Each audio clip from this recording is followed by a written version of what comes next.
عراق و شام کے لیے یہ لشکر تھا کہ عراق و شام سے تشیع کا صفایا کر کے تکفیری لشکر بنائیں، لیکن انہوں نے عراق و شام سے وسیع تر اپنا منصوبہ بنا کر اور اب پورے اسلامی ممالک کے لیے اناؤنس کیا ہے۔ بی بی سی اس لشکر کو متعارف کروانے میں اور اس کی طرف دلچسپی بڑھانے میں اہم کردار ادا کر رہا ہے۔ یہ لشکر عراق میں اور سوریہ میں اس وقت شدید دباؤ میں ہے۔ اس دباؤ سے نکالنے کے لیے عربی و غربی ممالک اس وقت داعش کو بچانے کے لیے تگ و دو کر رہے ہیں، چونکہ 4 ممالک کا جو اتحاد ہوا ہے، ایران، سوریہ، عراق اور روس، اس نے دونوں جگہوں پر داعش کے وجود کو خطرے میں ڈال دیا ہے۔ سوریہ میں بالخصوص اس وقت جنگ داعش کو بچانے میں اس وقت لگی ہوئی ہے کہ 60 ممالک کا اتحاد امریکہ کی قیادت میں اور آل سعود کی تعاون سے داعش کو بچانے کے لیے کوششیں کر رہے ہیں۔ ابھی انہوں نے اعلان بھی کیا ہے امارات نے اور سعودیہ نے کہ ہم سوریہ کے اندر اپنی زمینی فوج بھیجیں گے، بری فوج اپنی اتاریں گے وہاں پر، اور نو فلائی زون بنایا جائے، پرواز ممنوع علاقہ کے جہاں سوریہ کے اوپر کسی ملک کا جہاز پرواز نہ کرے۔ تحفظ دینے کے لیے اس میں اسرائیل آگے ہے، پیش ہے کہ داعش کو ہر قیمت پر بچایا جائے۔ اسرائیل کے وزیر اعظم نے یہ بیان دیا ہے کہ جب تک داعش موجود ہے، حزب اللہ جیسے گروہ اسرائیل کے لیے کوئی خطرہ نہیں بن سکتے، چونکہ داعش کے ساتھ مشغول ہیں۔ داعش کے جتنے زخمی ہیں وہ سارے اسرائیلی اسپتالوں میں جا کر علاج ہوتے ہیں، ابھی بھی ایڈمٹ ہیں۔ ہر داعش کا زخمی کمانڈر یا سپاہی جو اہمیت رکھتا ہے ان کے لیے اس کو بچانا، چونکہ عموماً وہ زخمیوں کو کہتے ہیں کہ یہ افورڈیبل نہیں ہے، انہیں خود ہی گولی مار دیتے ہیں، لیکن کچھ کو بچانا ضروری ہوتا ہے، ان کو اسرائیل بھیجتے ہیں۔ ترکی پہلے بھیجتے تھے، اب اسرائیل میں ان کا علاج ہوتا ہے داعش کا۔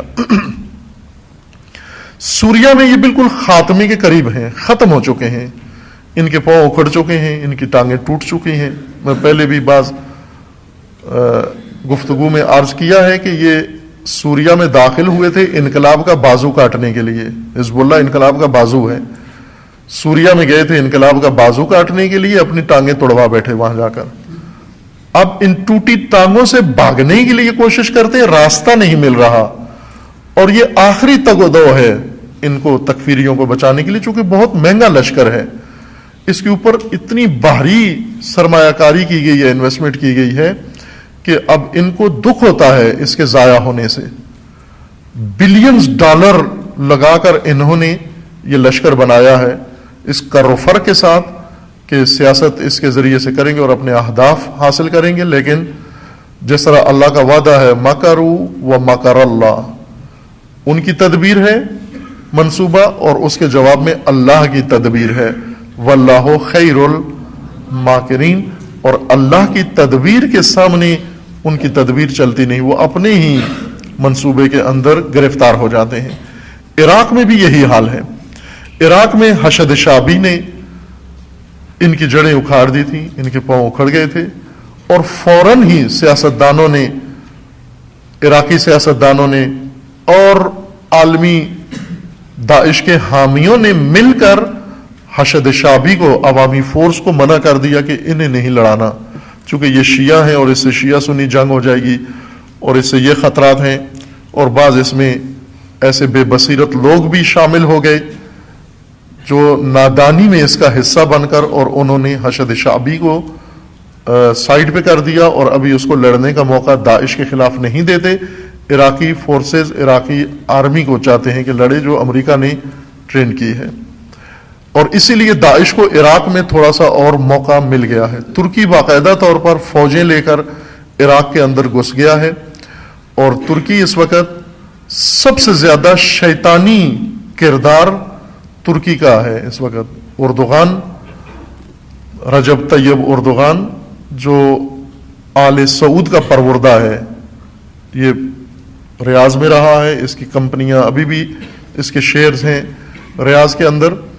یہ عثمانی عہد دوبارہ ترکی میں دہرانے کے خمار میں مبتلا ہے.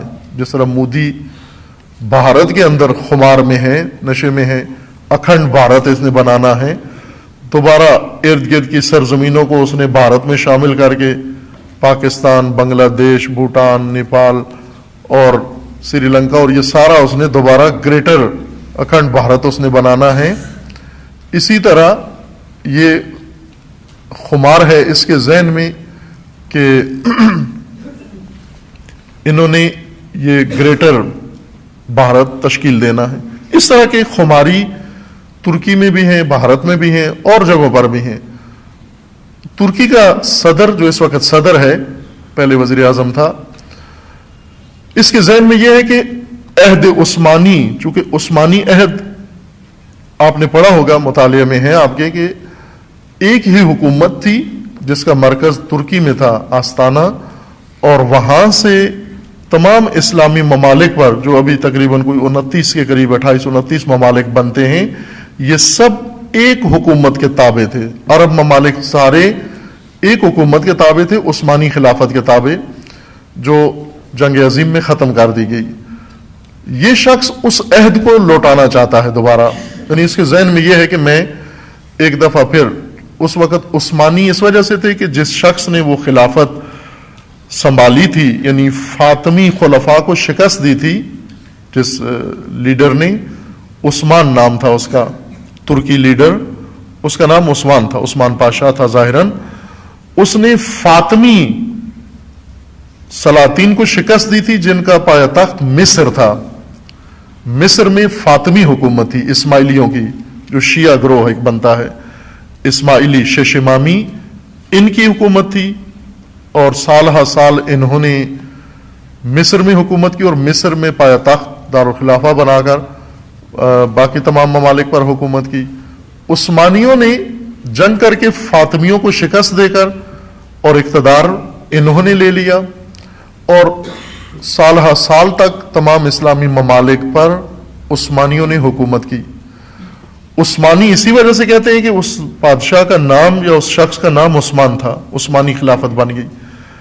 ابھی یہ اردوغانی خلافت بنانا چاہتا ہے. عثمانی خلافت کا عہد زندہ کرنا مراد یہ ہے اس سے کہ اب مشہور ہو جائے دنیا میں کہ ترکی اردوغانی خلافت زندہ کر رہا ہے، کہ جس میں سربراہ رجب طیب اردوغان ہوگا اور تاریخی شخصیت بن جائے گا.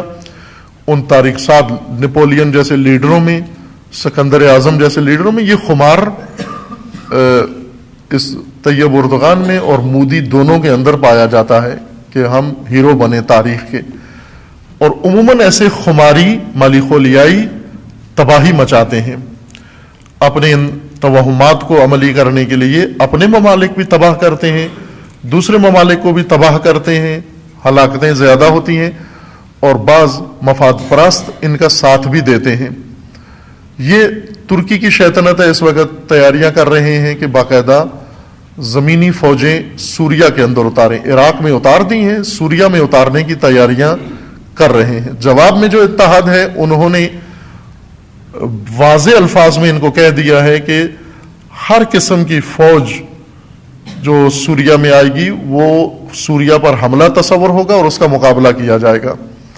خوب ظاہر ہے کہ جیسے حالات سے لگتا ہے کہ اس مرتبے تک یا اس مقام تک حالات نہیں پہنچیں گے، لیکن یہ ایک سیاسی اس وقت جو مشرق وسطیٰ کے اندر سینیریو بنا ہے اس کی طرف میں نے اشارہ کیا ہے کہ اس وقت تازہ ترین صورتحال سوریا کے حوالے سے یہ ہے. عراق میں حشد شعبی کو پیچھے کر کے انہوں نے کمزور کر دیا ہے اور اسے روک دیا ہے، اس وجہ سے داعش کو مزید موقع ملا ہے، اور ترکی بھی داعش کی حمایت کے لیے باقاعدہ کرد علاقے میں داخل ہو گیا ہے. ترکی میں خودکش حملے شروع ہوئے ہیں. ظاہر ہے ضیاء الحق کی سیاست نے پاکستان کو تباہ کیا ہے.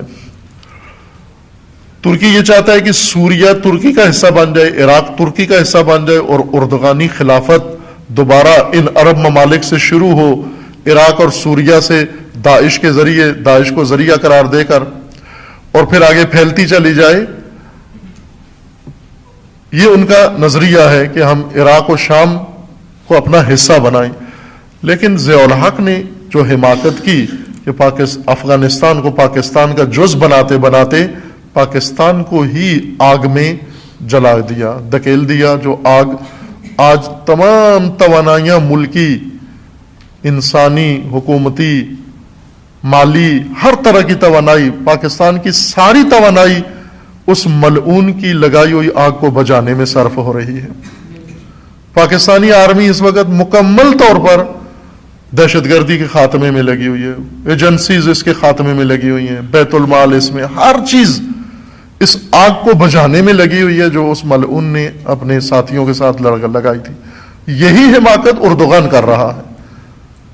اور آگ لگائی ترکی میں، جس کا پہلا ابھی اثر ہو گیا ہے کہ گزشتہ غالباً 48 گھنٹوں کے اندر 3-4 دھماکے شدید قسم کے ترکی کے اندر.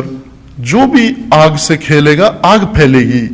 اور ترکی اس لالچ میں کہ اپنی مملکت کو بڑھاتے ہوئے جو ہے یہ بھی ہاتھ سے دے بیٹھے گا، چونکہ آدھا ترکی کرد علاقہ شمار ہوتا ہے اور کرد ترکی بہت مضبوط کرد ہیں.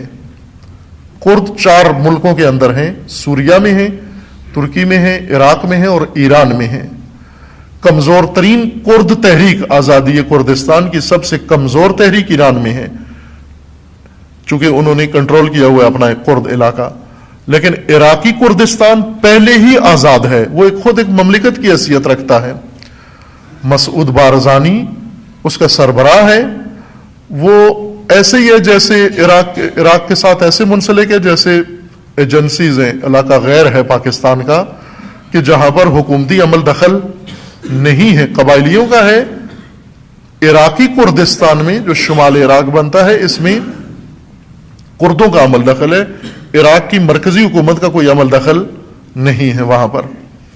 سوریہ کا کردستان اس وقت بحران کا شکار ہے اور اصل مضبوط ترین تحریک آزادی کردستان کی ترکی کے اندر ہے. اور ترکی جو حماقت کر رہا ہے اس کا پہلا نتیجہ یہ ہوگا کہ ترکی ٹوٹ جائے گا، ترکستان و کردستان میں تقسیم ہو جائے گا اور زیادہ بڑا حصہ کردستان ہو جائے گا. اور یہ جو ابھی حالیہ حملے ترکی کے اندر شروع ہوئے ہیں یہ اسی کرد تحریک کا حصہ ہیں جو ترکی اردوغان کی حماقت سے شروع ہو رہا ہے.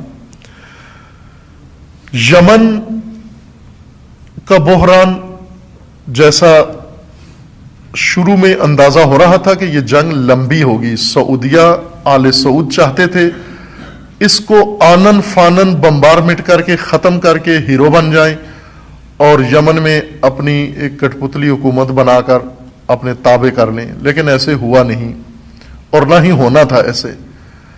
جیسے شروع میں یاد ہوگا انہی خطبات کے اندر اشارہ کیا تھا کہ یمنی حکمت عملی جنگ کو طول دینے میں ہے، چونکہ یمنی فورسز یا یمنی مدافعین جو اپنی سرزمین کا دفاع کر رہے ہیں ان کے پاس جو وسائل ہیں جو ان کی عملی صورتحال ہے اس کے مطابق یہ جنگ چھاپا مار جنگ بن جائے اور لمبی جنگ بن جائے. لمبی جنگ جو فرسائشی جنگ ہو، ایسی جو لمبی جنگ توانائیاں ختم کرتی ہے، تھکانے والی جنگ ہوتی ہے، اس میں تباہی کم ہوتی ہے، تھکاوٹ زیادہ ہوتی ہے. اور سعودی آل سعود اعصابی طور پر جلدی تھکنے والے لوگ ہیں، اعصابی طور پر لمبی جنگ کے لیے آمادگی نہیں ہے، تیاری نہیں ہے. تازہ ترین خبریں جو نیوز ایجنسیز میں جو خبر آئی ہے، 10 جرنیلوں نے کل خط لکھا ہے وزیر دفاع کو. 10 سعودی جرنیلوں نے خط لکھا ہے وزیر دفاع کو، سعودی وزیر دفاع کو، اور اس خط میں صراحت سے کہا ہے کہ آپ کی پالیسیاں نابودی کا باعث بنے گی اور ہم جو فوج کے سربراہان ہیں آپ کو متنبع کر رہے ہیں کہ یہ خودکشی ہے جو کچھ کرنے جا رہے ہو سوریہ کے اندر. اور باقی جو آپ، چونکہ انہوں نے جنگی مشقیں کی ہیں، سعودیہ نے جو 34 ممالک بنانے کی کوشش کی ان میں سے 20 ممالک نے اپنے لشکر بھیجے ہیں. لشکر کیا؟ نہج البلاغہ میں امیر المومنین علیہ السلام نے ایک بہت خوبصورت اصطلاح استعمال کی ہے وہ یہ کہ فرمایا کہ میں نے شامیوں کے خلاف لشکر جند مانگا تھا کہ جنود آئیں، اور جنود کے بجائے جنید آئی. جنید ٹولی کو کہتے ہیں، جند لشکر ہے، سپاہ، فوج. امیر المومنین فرماتے ہیں میں نے ایک مضبوط فوج، ایک بھاری فوج مانگی تھی، اور جنود کے بجائے جنید آئی. جنید یعنی چھوٹی سی ٹولی، ایک چھوٹی سی ٹولی. ابھی جنید، انہوں نے جند مانگے تھے جنود، اور آئی جنید. یعنی ہر ملک نے 20-20 آدمیوں کی ٹولی بھیجی، 20 ممالک نے 20-20 آدمیوں کی ٹولی بھیجی جنگی مشقوں میں شرکت کریں. جنگی مشقیں ہو رہی ہیں 5 سٹار ہوٹل میں. دن کو یہ جاتے ہیں ایئر کنڈیشن گاڑیوں میں صحرا میں، کھا پی کے پھر رات کو 5 سٹار ہوٹلوں میں آ جاتے ہیں. یہ جنگی مشقیں ہو رہی ہیں. خوب ان جنگی مشقوں کے ذریعے سے دھاک بٹھانا چاہتے ہیں، اور اسی وجہ سے یہ کل کی خبر ہے، آپ سرچ کر سکتے ہیں. خناس میڈیا میں نہیں ہوگی بات، لیکن آپ سرچ کریں تو مل جائے گی. سوشل میڈیا زیادہ باتیں زیادہ اچھی طریقے سے پھیلا رہا ہے. آپ اس میں یہ خبر باقاعدہ ان کے اس کی فوٹو سٹیٹ ہے، اس کے اوپر باقاعدہ انہوں نے سکین کر کے ان کا لیٹر، ان کے ہاتھ کا مور لگی ہوئی، وہ لیٹر بھی 10 جرنیلوں کا نشر کیا ہے نیوز ایجنسیز نے، کہ ان 10 جرنیلوں نے ان کو متنبع کر دیا ہے کہ آپ احمقانہ اقدامات کر رہے ہیں، اپنی طاقت کا اندازہ لگائے بغیر، دشمن کا محاسبہ کیے بغیر، اور ایک ناتجربہ کار فوج، اور آپ کبھی سوریا جا رہے ہیں، کبھی کدھر جا رہے ہیں. یہ جنگ نہیں، ہم سے سنبھالی نہیں جاتی، اس کو سمیٹیں آپ. لیکن اہل یمن وہ یہ چاہتے ہیں کہ یہ طول ہو، جنگ ختم نہ ہو. شروع میں ہی انہوں نے کہا تھا شروع تم نے کی ہے، ختم ہم کریں گے، اور ایسا قانون ہے. صدام نے جنگ شروع کی، ختم امام نے کی، کیونکہ جو شروع کرتا ہے پھر وہ ختم نہیں کر سکتا، ختم کوئی اور کرتا ہے اس کو.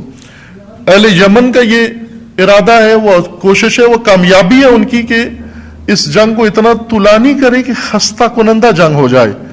اور خصوصاً ان کا مطالعہ درست ہے، آل سعود لمبی جنگ نہیں کر سکتے، چونکہ نہ ان کا ملک اس وقت اقتصادی طور پر دیوالیہ ہو چکے ہیں. سعودی جو خسارہ ان کے بجٹ میں آیا ہے، $1 بلین کا خسارہ سعودی بجٹ کے اندر. دنیا کے امیر ترین ملک کے بجٹ میں $1 بلین کا خسارہ 2016 کا آیا ہے.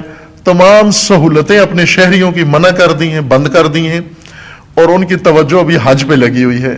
اور حج کوٹا فری کر کے حج سے پیسہ کما کے مسلمانوں کے قتل عام کے لیے یہ اسلحہ خریدیں گے اور بمبارمنٹ کریں گے. اور اس وقت حجاج ایک بڑی خدمت آل سعود کی کریں گے، پوری دنیا کے حجاج.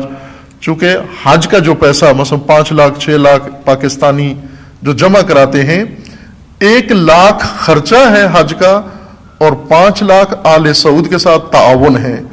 اس تعاون سے وہ بہت کچھ کماتے ہیں. اور اسی سے چونکہ باقی بجٹ انہوں نے اب حج پہ نگاہیں ابھی سے بیان دینا شروع کر دی ہیں. انہوں نے پاکستانی حجاج کے بارے میں بھی کہا کہ اس سال ہم اسپیشل سروس دیں گے پاکستانی حجاج کو، اور کوٹا فری کر رہے ہیں کہ آپ جتنے بھی لوگ جانا چاہتے ہیں حج پر آپ جا سکتے ہیں، کوئی پابندی نہیں ہے. چونکہ اس وقت ضرورت ہے ان کی کہ ان کو تعاون کیا جائے. اب حاجی جائیں گے، واپس آنا ان کی تقدیر ہے، کرین کے نیچے نہ آ جائیں، کہ بگدڑ میں نہ دب جائیں. لیکن آل سعود کو چاہیے کثرت سے حاجی. تیل کے بعد سب سے زیادہ ان کی درآمد اور انکم کی نگاہ ان کی حج کے اوپر ہے. اور یہ بھی ایک بالواسطہ تعاون ہو جاتا ہے ان ظالموں کے ساتھ. اس بارے میں علماء فقہا البتہ رائے دے سکتے ہیں کہ کیا کرنا چاہیے امت اسلامیہ کو. اور فقہا اس موقع پر چپ نہ ہو، خاموش نہ ہو، چونکہ حج کا موضوع اس وقت آل سعود اس سے فائدہ اٹھا رہا ہے اور عالم اسلام کے خلاف فائدہ اٹھا رہا ہے. اس لیے علماء فقہا تمام عالم اسلام کے شیعہ سنی مل کر اس مسئلے میں غور فکر کریں کہ کیا رائے حل نکالیں، تاکہ آل سعود اس حج کے فریضے سے اسلام کے خلاف و مسلمین کے خلاف یہ دولت ثروت حاجیوں کی استعمال کر کے تباہی نہ پھیلائے اور اپنا خسارہ یہاں سے پورا نہ کرے. یمن کی جنگ میں یمنیوں کو بھرپور کامیابیاں ہو رہی ہیں، کیونکہ میڈیا نشر نہیں کرتا. اس وقت انہوں نے ان کی عمارتیں تباہ کر دی، ہوائی حملے کرتے ہیں. ہوائی حملے نیا ٹارگٹ نہیں ملتا. ایک دفعہ ایک چیز آپ نے گرا دی، اب ملبے کے اوپر بم مار رہے ہیں. ملبے میں بم مارنے سے کوئی نقصان نہیں ہوتا. اتنے مہینوں سے یہ مسلسل صبح و شام بمباری کر رہے ہیں اور یمنی فورسز پہلے سے زیادہ مضبوط ہو کر اب سعودی علاقوں میں گھس گئے ہیں. انہوں نے ایک وسیع علاقہ سعودیہ کا قبضے میں لے لیا ہے, سعودیہ کے اندر گھس گئے ہیں. اور ان کی جو مدد کے لیے مشقیں, جنگی مشقوں میں گئے ہیں, 20-20 آدمیوں کی ٹولی جو جنگی مشقیں کرنے گئے ہیں, اور وہ ان کے اندر کی حالت ہے جو میں نے بتائی کہ 10 جرنیلوں نے ان کو خط لکھا ہے. خوب یہ بالعموم مشرق وسطیٰ کی حالت ہے کہ اس وقت امریکہ اکسا رہا ہے آل سعود کو اگلے اقدامات پر, چونکہ وہ یہ خودکشی کرانا چاہتا ہے, آل سعود سے جان چھڑانا چاہتا ہے امریکہ, اور جان چھڑانے کے لیے بہترین طریقہ یہ ہے کہ اس کو ایسے مارکے میں دھکیل دو کہ جہاں اس کی تباہی ہو جائے. اور یہ ان نادانوں کو معلوم نہیں ہے, سمجھا رہے ہیں. حتیٰ پاکستانی جو ہمدردی رکھتے ہیں, پاکستانی سیاستدان اور با اختیار لوگ سعودیہ کے ساتھ, چونکہ ان سے مال لیتے ہیں, انہوں نے بھی سمجھایا ہے ان کو کہ یہ حماقت کر رہے ہو آپ, اور بہت بڑی حماقت کر رہے ہو. لیکن ظاہر ہے شہزادے عموماً سناتے ہیں, سنتے نہیں ہیں. خصوصاً ان سے نہیں سنتے جن کو پیسے دے رہے ہوں. تنخواہ داروں کو, اپنے تنخواہ داروں سے کوئی بات نہیں سنتے. سیٹھ جب گاڑی میں بیٹھتا ہے, ڈرائیور 1000 بتائے روڈ خراب ہے, لیکن سیٹھ کہتا ہے اسی پہ جانا ہے تو نے, چونکہ میں نے یہیں پہ جانا ہے. جب گاڑی پھنس جاتی ہے پھر گالیاں ڈرائیور کو دیتا ہے کہ تو نکما ہے. وہ کہتا ہے میں بتایا تھا روڈ خراب ہے, نہ ہو اس کے اوپر, لیکن سیٹھ کہتے ہی اس کو ہے جو کسی کی نہ سنے. خوب یہ سیٹھ ہیں, یہ کسی کی نہیں سنتے. اور امریکہ کو یہ بخوبی پتہ ان کی کمزوری, ان ہٹ درموں کی, کہ ان کی نابودی کا یہ راستہ ہے. ملکی مسائل بھی اہم ہیں بہت. ملکی مسائل میں آپ مشاہدہ کر رہے ہیں کہ باوجود اس کے کہ دہشت گردی کے خاتمے کے لیے بھرپور کوششیں ہو رہی ہیں اور ارادہ نظر آتا ہے, لیکن یہ ارادہ جمعی, جماعتی اور قومی ارادہ نہیں ہے. یہ ارادہ محکماتی ارادہ ہے. چند محکمے ارادہ رکھتے ہیں دہشت گردی کے خاتمے کا, قوم میں اندر ارادہ نظر نہیں آتا. پہلے بھی عرض کیا میں نے کہ قومی ارادہ بنانے کی ضرورت ہے, ساری قوم اس کے اندر شامل ہو, چونکہ یہ ناسور جڑیں جہاں تک پھیلا چکا ہے, وہ جڑیں ہر گھر کے نیچے بڑ کا درخت, بوڑ جس کو کہتے ہیں, بوڑ کا درخت اگتا کہیں ہے اور جڑ اس کی دوسرے محلے میں ہوتی ہے. آپ کو اگر یقین نہیں آتا, آپ کسی بوڑ کے درخت سے بہت فاصلے پر آپ کا گھر ہے, کھدائی کروا کے دیکھیں اپنے گھر کی, تو آپ کے گھر کے نیچے بھی بوڑ کی جڑ پہنچی ہوگی, وہاں ہوتی ہے, بہت دور تک اپنی جڑیں پھیلاتا ہے.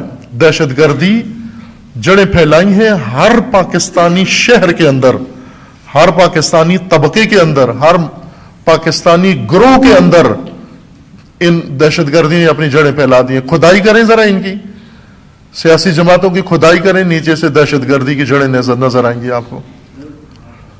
آپ کو ان گروہوں کے اندر ان کی جڑیں صاف موٹی جڑیں نظر آئیں گی. ایسے عہدیدار ان کو ملیں گے جو ان سے مربوط ہیں. خوب جب اتنی یہ جڑیں پھیلا چکے ہیں تو اس جڑ کو, جس طرح بعض نے بیان بھی دیا, ظاہراً آرمی کے کسی سینئر نے بیان دیا کہ ایک محکمہ یہ کام نہیں کر سکتا. ترجمان, ظاہراً آرمی کے ترجمان کا یہ بیان تھا, فوج کے ترجمان کا, کہ ایک محکمہ یہ کام نہیں کر سکتا. اور صحیح بات کی انہوں نے, نہیں کر سکتے یہ کام. یہ کام پوری قوم کی شمولیت سے ہوگا. قومی ارادہ بنانے کی ضرورت ہے. میڈیا ارادہ بنائے, علماء ارادہ بنائیں, اور سیاستدان قومی ارادہ بنائیں. قومی ارادے بنانے میں جن طبقات کا مؤثر رول ہے, ابھی ہمدردیاں ہیں, ایسے طبقات موجود ہیں یہاں پر جو ان کے ساتھ ہمدردیاں رکھتے ہیں, ان کو پناہ دیتے ہیں, ان کو سپلائی کرتے ہیں. جب تک قومی ارادہ نہیں بنتا مشکل حل نہیں ہونے والی. اور آپ دیکھیں کہ خطرات جتنا ان کے خلاف اقدامات کیے جاتے ہیں, اتنا ہی خطر ان کا زیادہ بڑھ رہا ہے. پنجاب سکول سارے بند کر دیے گئے, داعش کے خطرے سے، دہشت گردی کے خطرے سے پورے ملک کے اندر سکول بند کر دیے گئے. سکول بند کرنا ایک طرف سے ان کے خلاف دہشت گردی کے خلاف کارروائی ہو رہی ہے، دوسری طرف سے سارے تعلیمی ادارے بند کر دو. تعلیمی اداروں کے خلاف ظاہراً کوئی 60-70 FIR کاٹی ہیں یونیورسٹیوں اور کالجوں کے خلاف کہ انہوں نے باڑ نہیں لگائی، انہوں نے تار نہیں لگائی، انہوں نے گیٹ نہیں لگایا، انہوں نے گن مین کھڑا نہیں کیا، انہوں نے فلاں نہیں کیا. تعلیمی ادارے چھونیاں تو نہیں ہیں. یہ FIR کاٹ دی، 70 FIR کاٹ دی یونیورسٹیوں کے خلاف. ٹریننگ دے رہے ہیں عورتوں کو، اسکولوں میں کالجوں میں ٹریننگ دے رہے ہیں کہ آپ جب کوئی آ جائے تو. اب یہی پہلی ٹریننگ دی تھی مجاہدین کو کہ یہ متجاوزین کو نکالیں، اب عورتوں کو ٹریننگ دے رہے ہو کہ دہشت گردوں کو نکالیں. کل کو عورتوں نے اگر کوئی گینگ بنا لی، کوئی گروہ بنا لیا دہشت گردی کا، پھر کیا کرو گے؟ پھر عورتوں کی دہشت گردی ختم کرنے کے لیے ہجڑے لانے پڑیں گے آپ کو. تو یہ حماقت آمیز کام کیوں کرتے ہیں؟ قومی ارادہ بنے، ہر فرد قوم کا یہ اپنی ذمہ داری سمجھے کہ ہم نے اس ملک سے اس جڑ کو، اس ناسور، اس پلیدی کو ختم کرنا ہے.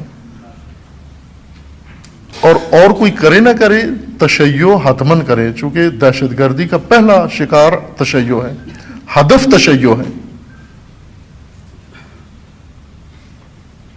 انہوں نے اپنے بنا رکھے ہیں، اصول بنائے ہوئے ہیں، اور ان اصول کو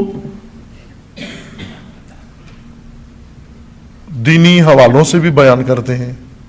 ان اصولوں میں جو ان کے پڑھیں تو اس میں ان کی ذات پہ صرف تشیع آتا ہے. مثلا وہ کہتے ہیں ہم نے کفر کے خلاف جنگ کرنی ہے. کفر انہیں کہو اسرائیل کفر ہے، وہ نہیں آتا اس زمن میں. کفر کی ڈیفینیشن ایسی بیان کریں گے جس میں صرف شیعہ آتا ہے. تو شیعہ کو ہوشیار ہونے کی ضرورت ہے، بیدار ہونے کی ضرورت ہے. شیعہ کے ساتھ کسی کو ہمدردی بھی نہیں ہے، حقیقتاً نہیں ہے. یہ توہم بھی ذہن سے نکال دیں. نہ سیاسی جماعتوں کو ہے، نہ ان مگرمچھوں کو ہے، کسی کو نہیں ہے تشیع کے ساتھ ہمدردی. پوری دنیا میں نہیں ہے، خصوصاً پاکستان میں کسی کو نہیں ہے. کم از کم تشیع خود تو اپنا ہمدرد بنے، شیعہ خود تو اپنے ہمدرد بنے. آگاہی، بیداری، ہوشیاری، توجہ. صرف اسی امید پہ نہ بیٹھے رہیں کہ یہ جو وقفے آتے ہیں انہی سے ہمیں کوئی سہولت مل جائے گی. آپ دیکھیں کہ وقفہ جب حملے ہو رہے تھے اتنا خوف ملک میں نہیں تھا. جب سے حملے متوقف ہوئے ہیں خوف زیادہ پیدا ہو گیا. جب حملے ہوتے تھے اسکول بند نہیں ہوئے. ایک اہلکار یہی بات کر رہے تھے، میں نے انہیں کہا کہ دیکھیں آپ اپنے آپ کو دیکھو، شیعہ قوم کو دیکھو. شیعہ قوم 30 سال سے حملے ہو رہے ہیں، خودکش حملے، فائرنگ ہوتی ہے، ٹارگٹ کلنگ ہوتی ہے، ہر طرح سے ہر حربہ آزمایا گیا. آپ دکھاؤ مجھے جن جلوسوں پر اٹیک ہوا وہ جلوس بھی بند نہیں ہوا، ایک مجلس بند نہیں ہوئی، ایک مجلس ترک نہیں ہوئی. پہلے سے زیادہ آتے ہیں مجالس کے اندر، پہلے سے زیادہ آتے ہیں جلوسوں کے اندر.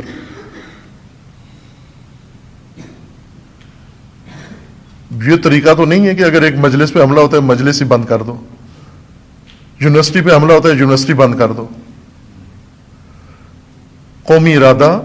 اور عرض کیا کہ عزیزان تشیع خصوصاً سنجیدگی اختیار کرے، شیعہ سنجیدگی اختیار کریں. سنجیدگی کی ضرورت ہے، چونکہ تاریخ بھر میں تشیع کے خلاف جب بھی فتنے پیدا ہوئے ہیں بعض شخصیات کی سنجیدگی سے وہ فتنے خدا نے نابود کر دیے ہیں. اگرچہ سب لوگوں میں نہیں بھی آئی سنجیدگی، لیکن چند افراد میں آئی. بڑے بڑے فتنے پیدا ہوئے تشیع کے خلاف ساری دنیا کے اندر، اور تشیع آج بھی الحمدللہ زندہ و سرخرو ہے اور جاری رہے گا آگے اپنی منزل کی طرف. لیکن ہر عہد کے، ہر نسل کو اپنے عہد کے تقاضے سمجھنے چاہیے، پورے کرنے چاہیے، اور ان کے لیے آگاہی حاصل کرنی چاہیے. ہماری دعا ہے کہ اللہ تعالیٰ تمام دنیا میں ہر مسلمان کو خداوند تبارک و تعالیٰ ان فتنوں سے اور اس ظلم و ستم سے نجات عطا فرما انشاءاللہ۔ بارگاہ الہی میں دعا گو ہیں پروردگارہ بحق محمد و آل محمد، بحق اسماء حسناء خود، بحق ائمہ اطہار، بحق اولیاء، بحق شہداء، خدا بندہ امت اسلامیہ کو ظلم و ستم سے نجات عطا فرما، امت اسلامیہ کو فتنوں سے رہائی عطا فرما، ان فتنہ گروں کو فتنوں سمیت نیست و نابود فرما، فتنہ داعش و تکفیریت کو محو فرما، اس کے بانیوں اور حامیوں کو رسوا فرما۔ خدا بندہ بحق محمد و آل محمد تمام دنیا میں مسلمان مظلومین، مستضعفین، نائجیریا میں، افریقی ممالک میں، یمن میں، بحرین میں، عراق میں، دیگر ممالک کے اندر جو اپنی بقا کی اور حفاظت کے لیے کوشاں ہیں پروردگارہ، ان سب کو اس جہاد میں کامیابی عطا فرما۔